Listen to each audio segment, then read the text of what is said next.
الآن.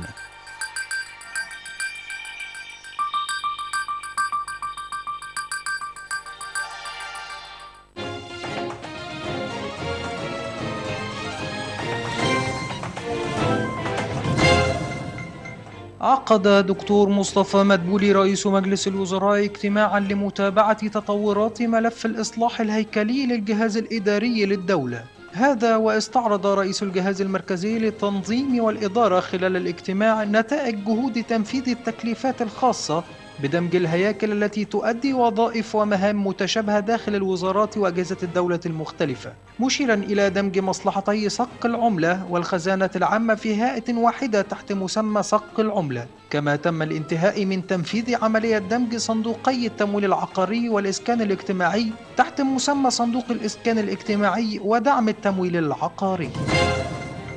نفذت عدد من المصانع التابعة لوزارة الإنتاج الحربي 1298 كابينة تعقيم للجان الثانوية العامة ووجود فرق فنية لمعالجة أي عطل فورا، ويأتي ذلك في إطار خطة الوزارة لاستغلال فائض الطاقات الإنتاجية بشركاتها التابعة لتصنيع أجهزة ومعدات تساعد في الحد من انتشار الفيروس، حيث تم تصنيع وتركيب الكبائن خلال 15 يوما، وذلك حرصا من الوزارة على تسليم هذه الكبائن للجان قبل بدء الامتحانات بوقت كافي حتى يتم تجربتها والتأكد من سلامتها قبل استخدامها.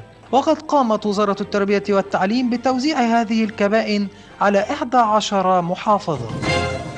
قام جهاز تنمية المشروعات المتوسطة والصغيرة ومتناهية الصغر بالتواصل مع العمالة المصرية العائدة من ليبيا والاجتماع معهم بمحافظة بني سويف لبحث تمويل مشروعاتهم الصغيرة وتوفير فرص العمل. وأوضح الجهاز في بيان له أنه تم عرض الخدمات التي يقدمها الجهاز في دعم وتمويل المشروعات من خلال إلحاقهم بالمشروعات الإنتاجية الممولة من الجهاز. ونتيجة الاجتماع وبناء على رغباتهم تبين رغبة 23 شابا في إقامة مشروعات صغيرة في عدة مجالات منها المقاولات وتسمين العجول وإنتاج المواد الغذائية ومشروعات في وسائل النقل، مشيرا إلى أن 3 منهم أبدوا عدم رغبتهم في إقامة مشروعات وطلبوا فرص تشغيل مناسبة لمؤهلاتهم. وبالفعل قام جهاز تنمية المشروعات بالتنسيق لمساعداتهم في استلام وظائف مناسبة لهم.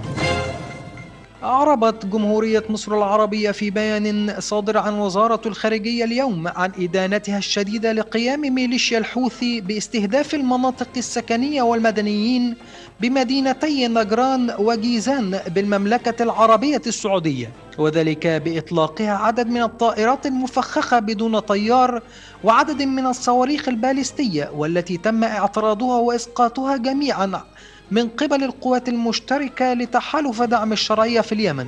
وأكد البيان على تضامن مصر الكامل حكومة وشعبا ووقوفها مع حكومة وشعب المملكة العربية السعودية الشقيقة في مواجهة أي محاولة لاستهداف أمنها واستقرارها. قتل وأصيب 9 من عناصر حركة طالبان إثر وقوع اشتباكات منفصلة بينها وبين القوات الأفغانية في مقاطعة كابيسا شمال شرقي البلاد. وذكر بيان نقلته وكالة أفغانية أن مقاتلي طالبان اشتبكوا مع قوات الأمن في 7 مناطق بمنطقة شاليتو في إقليم تاجاب خلال 24 ساعة الماضية. وأضاف البيان أن مسلحي طالبان هاجموا قوات الأمن خلال عمليات التطهير التي تشنها ردا على الهجمات المتكررة التي يقوم بها المسلحون.